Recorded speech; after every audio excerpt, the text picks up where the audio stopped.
আসসালামু আলাইকুম প্রিয় শিক্ষার্থীরা, আশা করি তোমরা ভালো আছো এবং ঘরে আছো। আজকে আমি আমার use the right form of verbs এই গ্রামাটিক্যাল ক্লাসের দ্বিতীয় পর্ব তোমাদের জন্য করছি। আশা করি তোমরা এ থেকে উপকৃত হতে পারবে। তোমরা স্ক্রিনে দেখতে পাচ্ছ রুলস নাম্বার 21। আমরা এর আগের পর্বে 20 পর্যন্ত করেছিলাম, তো আজকে আমরা 21 থেকে বাকি শেষটুকু করব। তোমরা এখানে দেখতে পাচ্ছ rules number 21, past perfect tense before plus past indefinite tense. তোমরা জানো পাস্ট পারফেক্ট টেন্সের ক্ষেত্রে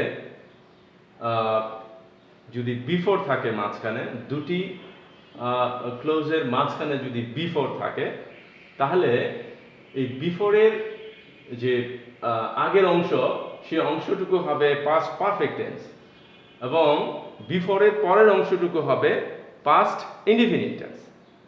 তো সেই হিসেবে আমরা জানি যে পাস্ট পারফেক্ট টেন্সের গঠন হচ্ছে subject plus had plus verb three, এবং পাস্ট ইনডিফিনিট টেন্সের গঠন হচ্ছে সাবজেক্ট প্লাস ভার্ব টু।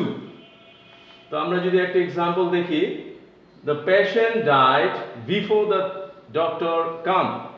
এই ক্ষেত্রে মিস্টেক রয়েছে ডাই এবং কামের মধ্যে। আমরা যদি প্রথম অংশটুকু ফুলফিল করি, তাহলে কি হয়? ডাই হয়ে যাবে হ্যাড ডাইড। কেন হলো? কারণ মাঝখানে বিফোর রয়েছে। আমরা জানি বিফোরের আগের অংশটুকু পাস্ট পারফেক্ট টেন্স হবে, সেই ক্ষেত্রে এইখানে হবে দ্য পেশেন্ট হ্যাড ডাইড, আর বিফোরের পরের অংশটুকু এখানে হবে পাস্ট ইনডিফিনিট টেন্স। তো সেই ক্ষেত্রে এখানে দ্য ডক্টর কাম ছিল, হবে কেম। ওকে, রুলস নাম্বার 22 দেখো, এখানে আছে দুটি ক্লোজের মাঝখানে যদি আফটার থাকে, এখানে ছিল বিফোর আর 22তে আফটার। যদি মাঝখানে আফটার থাকে, তাহলে আফটারের প্রথম অংশটুকু হবে পাস্ট ইনডিফিনিট টেন্স এবং পরের অংশটুকু হবে পাস্ট পারফেক্ট টেন্স। তো তোমরা জানো পাস্ট পারফেক্ট টেন্সের গঠন হচ্ছে subject plus had plus verb three. তো এই স্ট্রাকচার অনুযায়ী আমাদেরকে এটা পূরণ করতে হবে। যদি কোনো সেন্টেন্সের মাঝখানে বিফোর এবং আফটার থাকে, তাহলে এই ক্ষেত্রে আমাদের কি করতে হবে? এই নিয়ম প্রয়োগ করতে হবে। যেমন এখানে দেখো, the patient die after the doctor came. এখানে কি হবে?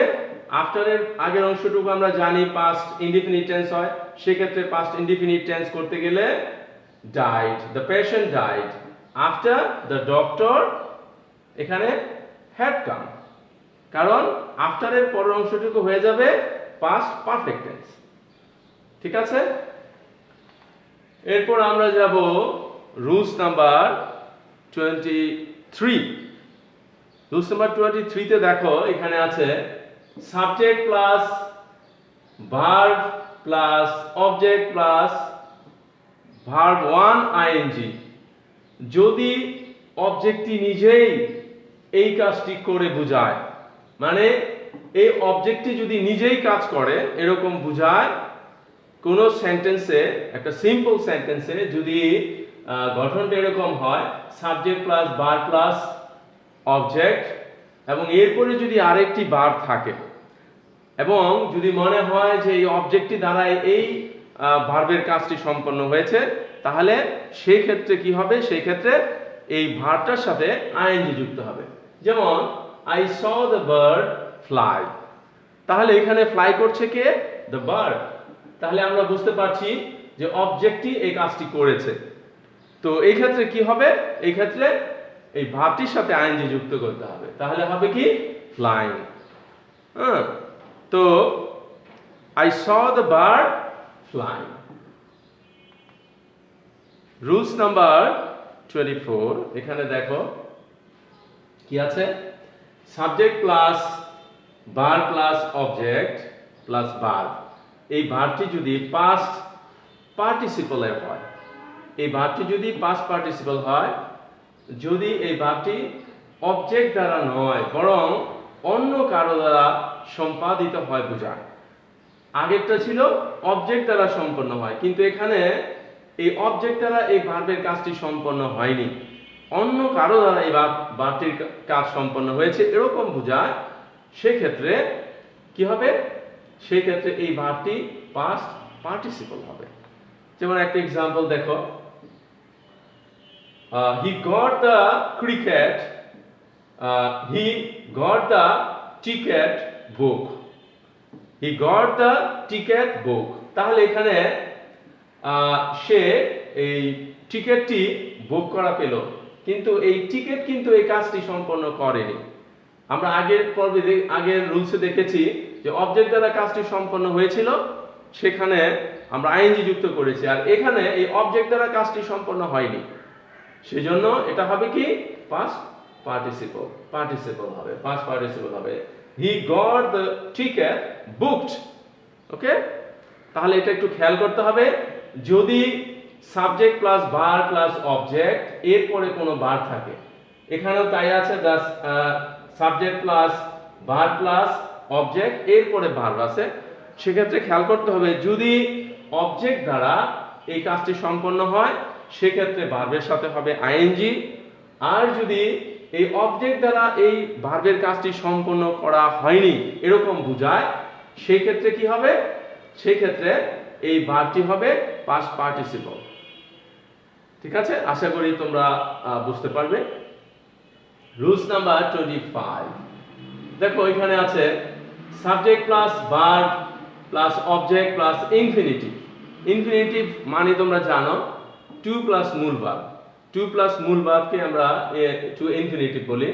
যদি এই ভার্বটি দ্বারা অবজেক্ট এর কাজের উদ্দেশ্য কি তা বোঝায়, এখানে এই অবজেক্ট এর কাজের উদ্দেশ্য, এই ভার্বটি দ্বারা যদি অবজেক্টটির কাজের উদ্দেশ্য কি তা বোঝায়, সেই ক্ষেত্রে এই ভার্বটি হবে ইনফিনিটিভ।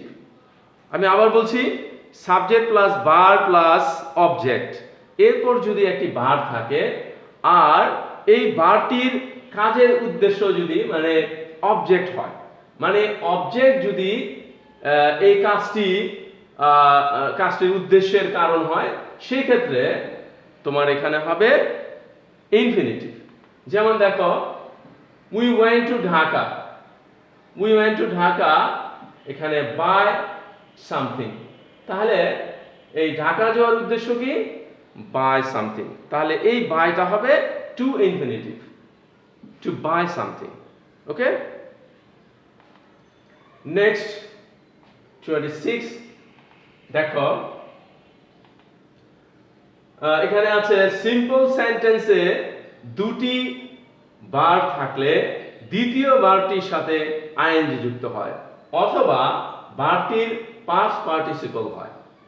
এখানে আবার একটু খেয়াল করো, যদি একটি সিম্পল সেন্টেন্সে দুটি ভার্ব থাকে সেই ক্ষেত্রে দ্বিতীয় যে ভার্বটি সেই ভার্বটির সাথে আইএনজি যুক্ত হয় অথবা পাস্ট পার্টিসিপল করতে হয়। যেমন দেখো এখানে আছে আই স হিম রিড, এখানে স একটি ভার্ব আর দ্বিতীয় এই ভার্বটি হচ্ছে রিড, তাহলে এখানে দুটি ভার্ব রয়েছে, সেই ক্ষেত্রে আমরা কি করতে পারি? এই ভার্বটিকে আইএনজি ফর্ম করতে পারি, আই স হিম রিডিং। ঠিক আছে, এরপর দেখো I got the letter type, I got the letter type, এখানেও সেই আগের নিয়মটি প্রযোজ্য। দেখো এখানে লেটার কিন্তু টাইপ নিজে করতে পারে না, মানে এই অবজেক্ট দ্বারা কাজটি সম্পন্ন নয়, আর এখানে অবজেক্ট দ্বারা কাজটি সম্পন্ন, সেই ক্ষেত্রে আইএনজি ফর্ম, আর এটা হবে পাস্ট পার্টিসিপল ফর্ম। যেমন I got the letter typed. Okay, তাহলে আশা করি তোমরা একটু ভালো করে খেয়াল করলে বুঝতে পারবে। রুলস নাম্বার 27, দেখো সেন্টেন্স এর শুরুতে উদ্বেগ থাকলে, সেন্টেন্সের শুরুতে উদ্বেগ থাকলে সাবজেক্টের পর কুড প্লাস ভার্ব ওয়ান বসে। যদি কোনো সেন্টেন্স উড দ্যাট দিয়ে শুরু হয় সেক্ষেত্রে সাবজেক্টের পর কি হবে, কুড হবে এবং কুডের পর একটা ভার্বের প্রেজেন্ট ফর্ম আনতে হবে। আমরা এক্সাম্পল খেয়াল করলে দেখতে পাবো would that I see a tiger. তাহলে এখানে উড দ্যাট দিয়ে সেন্টেন্সটি শুরু হয়েছে এবং এখানে সাবজেক্ট আই রয়েছে। আই এর পর হবে এখানে সি আছে, তাহলে এখানে আমাদের সূত্র অনুযায়ী কি হবে, কুড প্লাস ভার্ব ওয়ান। তাহলে would that I could see a tiger. ঠিক আছে। রুলস নাম্বার 28 দেখো,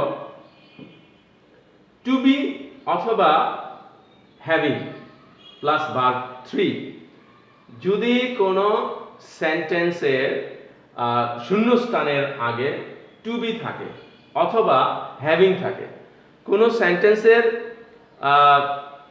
use the right form of ভার্বসের ক্ষেত্রে গ্যাবের আগে যদি টু বি অথবা হ্যাভিং থাকে সেক্ষেত্রে সেই টু বি অথবা হ্যাভিং এর পরে যেই ভার্ব সেই ভার্বটি হবে ভার্ব 3।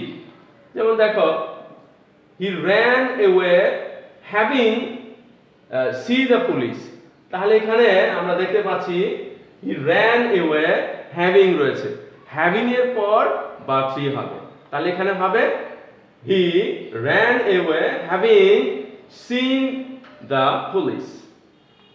যদি আরেকটি আমরা एग्जांपल দেখি, the work to be do। তাহলে এখানে আমরা জানি টু বির পরে ভার্ব 3 হয়, তাহলে to be done, the work to be done। Rules number 29 দেখো, এখানে রয়েছে it is time, it is high time, wish, fancy ইত্যাদি থাকলে কোনো সেন্টেন্সে যদি এই ধরনের ওয়ার্ড থাকে এবং ব্র্যাকেটের ভার্বের তখন কি হবে, ব্র্যাকেটের ভার্বের পাস্ট ফর্ম হবে। আমি আবার বলছি দেখো, it is time, it is high time, wish, fancy ইত্যাদি কোনো সেন্টেন্সে থাকলে এবং এরপর যদি কোনো শূন্যস্থান থাকে, গ্যাপ থাকে, তাহলে সেই গ্যাপে কি হবে, ভার্বটি পাস্ট ফর্ম হবে। যেমন দেখো, it is high time we take proper action, it is high time we take proper action। তাহলে এখানে it is high time রয়েছে, এরপর সাবজেক্ট, সাবজেক্টের পর এই ভার্বটা কি হবে, পাস্ট ফর্ম হবে, তাহলে হবে took, it is high time we took proper action। এখানে আরেকটু एग्जांपल দেখো, I wish I see you again। তাহলে এখানে হবে I wish I saw you again। তাহলে এখানে আমরা যেটা দেখতে পারলাম সেটা হচ্ছে যে কোন সেন্টেন্সে যদি it is time, it is high time, fancy অথবা উইশ থাকে তাহলে যেই গ্যাপের মধ্যে যেই ভার্বটি বসাতে হবে সেই ভার্বটি হবে পাস্ট ফর্ম। রুলস নাম্বার 30 দেখো, এখানে আছে as though অথবা as if। as though, as if এর প্রথম অংশ সিম্পল প্রেজেন্ট টেন্স এর হবে, পরের অংশ সিম্পল পাস্ট টেন্স হয়। আবার খেয়াল করো, এটা অনেকে ভুল করে থাকে, দুটি ক্লোজের মাঝখানে as though অথবা as if থাকে, সেক্ষেত্রে যদি as though অথবা as if এর প্রথম অংশটুকু সিম্পল প্রেজেন্ট টেন্স এর হয় তাহলে পরের অংশটুকু হবে কি, সিম্পল পাস্ট টেন্স। আমরা একটা एग्जांपल দেখব, he speaks as though, he speaks as though he understand everything। তাহলে এই আন্ডারস্ট্যান্ডটা হবে কি, understood। যেহেতু as though এর আগের অংশটা রয়েছে প্রেজেন্ট ইনডিফিনিট টেন্স, সেহেতু as though এর পরের অংশটা হবে পাস্ট ইনডিফিনিট টেন্স। আমরা আরেকটা एग्जांपल দেখব, দেখো এখানে আছে he spoke as if I not here। এখানে spoke হচ্ছে past tense, spoke হচ্ছে past tense। তাহলে past tense থাকলে এর পরের অংশটা হবে যদি প্রথম অ্যাজ দো অ্যাজ ইফ এর প্রথম অংশটা পাস্ট ইনডিফিনিট টেন্সের হয়, সেক্ষেত্রে পরের অংশটা হবে পাস্ট পারফেক্ট টেন্স। আমি আবার বলছি, দেখো, যদি অ্যাজ দো অ্যাজ ইফ এর প্রথম অংশটা প্রেজেন্ট ইনডিফিনিট টেন্সের হয়, তাহলে পরের অংশটা হবে পাস্ট ইনডিফিনিট টেন্স। আর যদি অ্যাজ দো অ্যাজ ইফ এর প্রথম অংশটা পাস্ট ইনডিফিনিট টেন্সের হয়, তাহলে পরের অংশটা হবে পাস্ট পারফেক্ট টেন্স। দেখো, he spoke as if I had not heard. He spoke as if I had not heard. তাহলে এক্ষেত্রে আমরা দেখতে পাচ্ছি অ্যাজ দো অ্যাজ ইফ এর আগের অংশটা পাস্ট ইনডিফিনিট টেন্স, তাহলে এই পরের অংশটা হয়েছে কি এখানে পাস্ট পারফেক্ট টেন্স।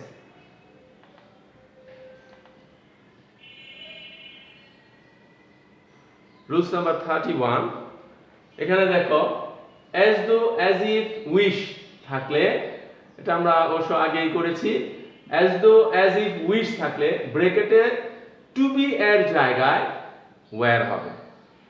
খেয়াল করো, আমরা এর আগে যেটা করলাম সেটা হলো অ্যাজ দো অ্যাজ ইফ এর আগের অংশটা যদি প্রেজেন্ট ইনডিফিনিট টেন্স হয়, তাহলে পরের অংশটা হবে পাস্ট ইনডিফিনিট।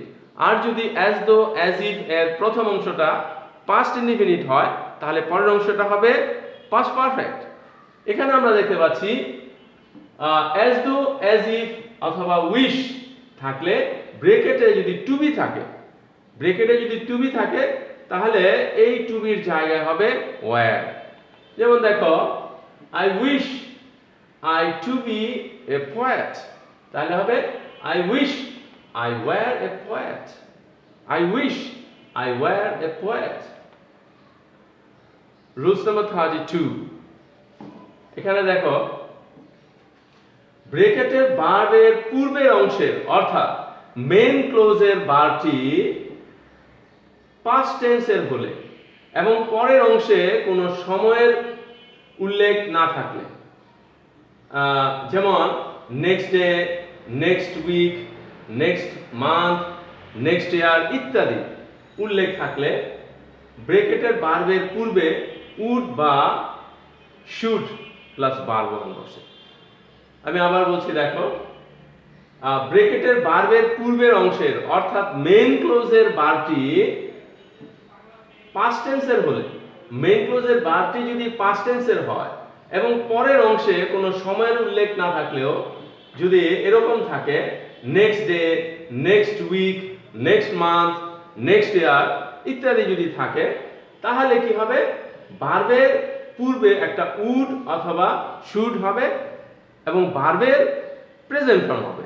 মূল যে ভার্বটা সেই ভার্বের প্রেজেন্ট ফর্ম হবে, এর আগে একটা উড বা শুড হবে। একটা এক্সাম্পল খেয়াল করো, যেমন এখানে আছে he said that he go home the next day। তাহলে এই নেক্সট ডে থাকার কারণে এবং এই প্রথম ক্লোজটাতে পাস্ট টেন্স হওয়ার কারণে, ভার্বটি পাস্ট টেন্স হওয়ার কারণে এই যে ভার্বটি, এই ভার্বটির আগে একটা উড অথবা শুড আনতে হবে এবং এই ভার্বটি মূল ভার্ব যেটা আছে সেটাই থাকবে। যেমন he said that he would go home the next day। Okay, rules number 33, দেখো টু বি এবং হ্যাভিং এর পর মূল ভার্বের পাস্ট পার্টিসিপল হয়। এটা আমরা ইতিপূর্বে করেছি, যেমন the work is to be done, এটা আমরা আগেই করেছি, এটা রিপিট হয়ে গেছে।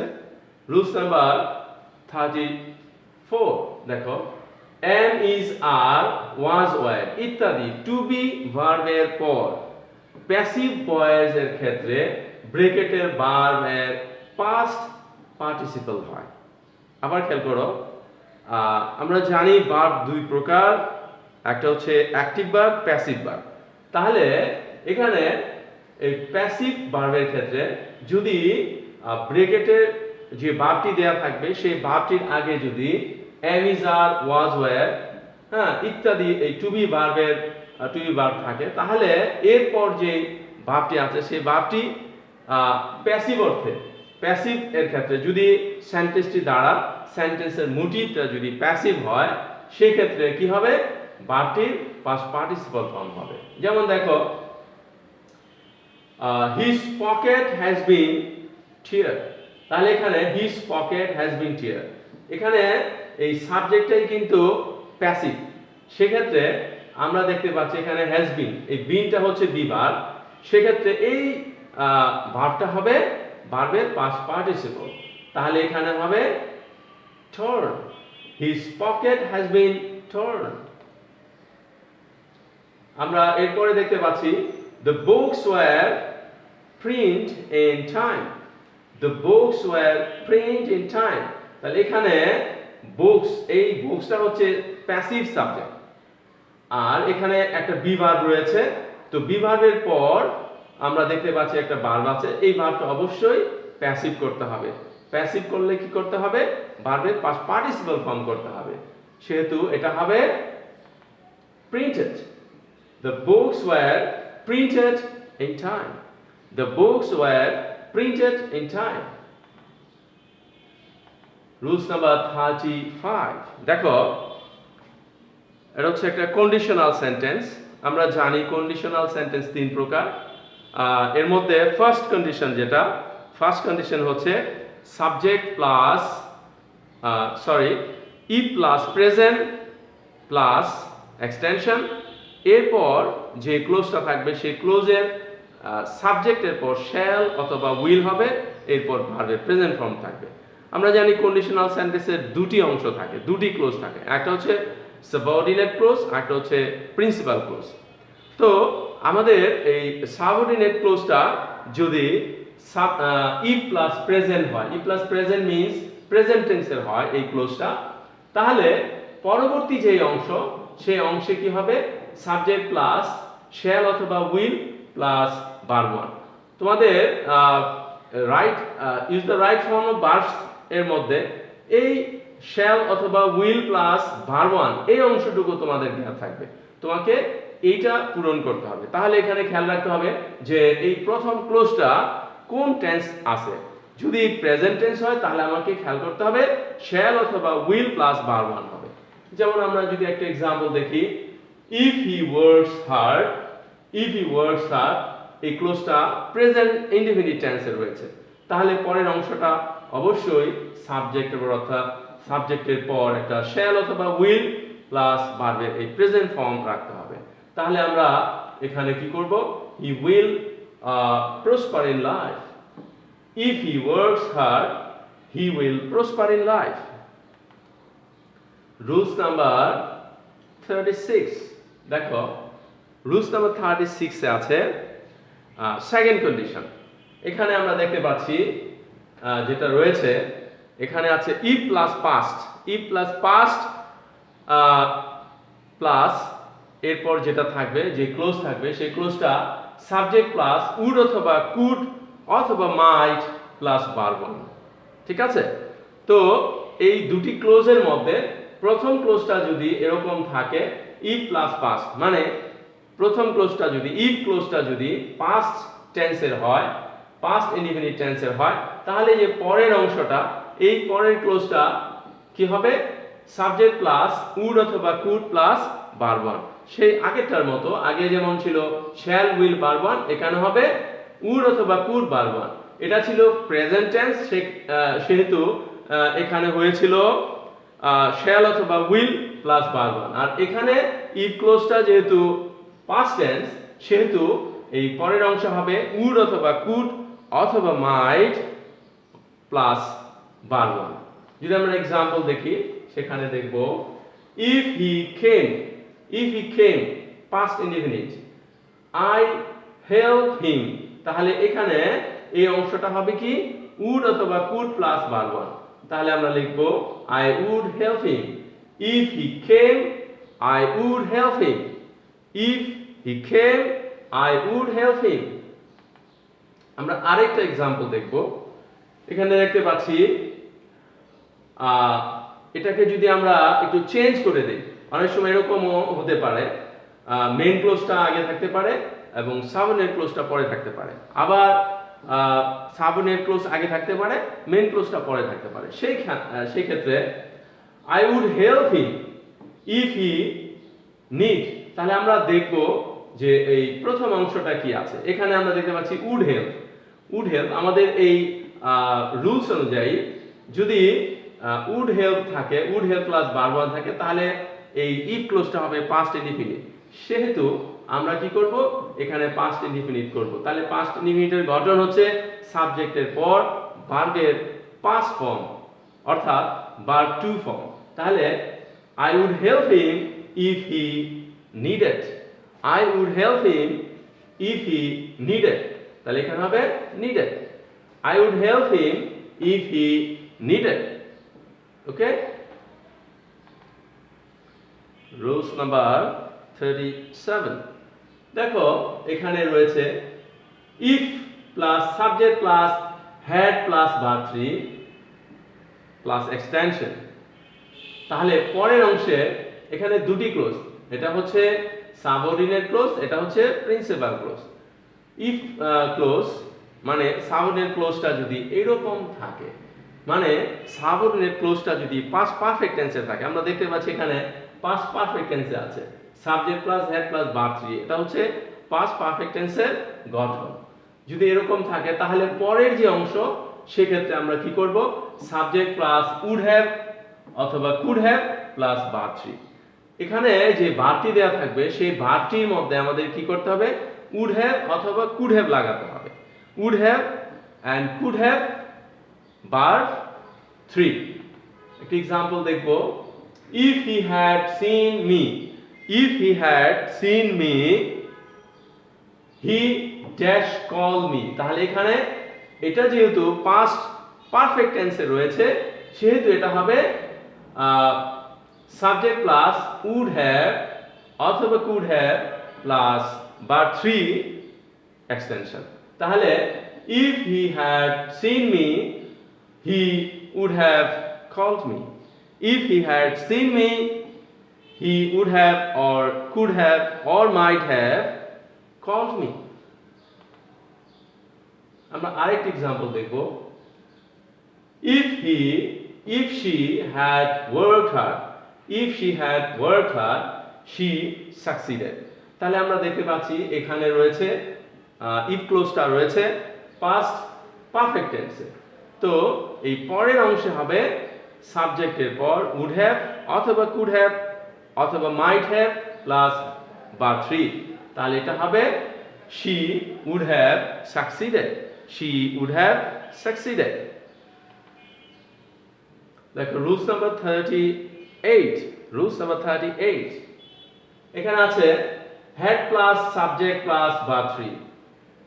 যদি এমন থাকে, এটা থার্ড কন্ডিশনের একটা অংশ, যদি এটা আবার এরকম ভাবে থাকতে পারে, এই সেন্টেন্সগুলো এমন করেও থাকতে পারে আবার এভাবেও থাকতে পারে। যদি এরকম ভাবে থাকে had plus subject plus verb 3, তাহলে এই আগের নিয়মই এখানে প্রযোজ্য হবে। মানে এই পরের ক্লোজে সাবজেক্টের পর উড হ্যাভ অথবা কুড হ্যাভ প্লাস ভার্ব 3। যেমন দেখো হ্যাড হি যদি আমরা দেখি had I been a rich man, had I been a rich man I helped the poor। তাহলে এখানে আমরা দেখতে পাচ্ছি পাস্ট পারফেক্ট টেন্সে রয়েছে, এটা হবে সাবজেক্টের পর would have or could have verb 3। তাহলে এটা হবে I would have helped the poor, I would have helped the poor, had I been a rich man I would have helped the poor। আমরা আরেকটা एग्जांपल দেখব, দেখো এখানে আছে had he invited me, had he invited me I come in time। তাহলে এখানে আমরা দেখতে পাচ্ছি পাস্ট পারফেক্ট ফর্মে আছে এই ক্লোজটি।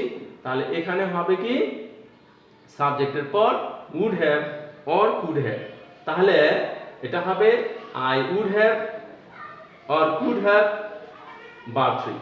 তাহলে এটা হবে I could have come in time, had he invited me I could have come in time।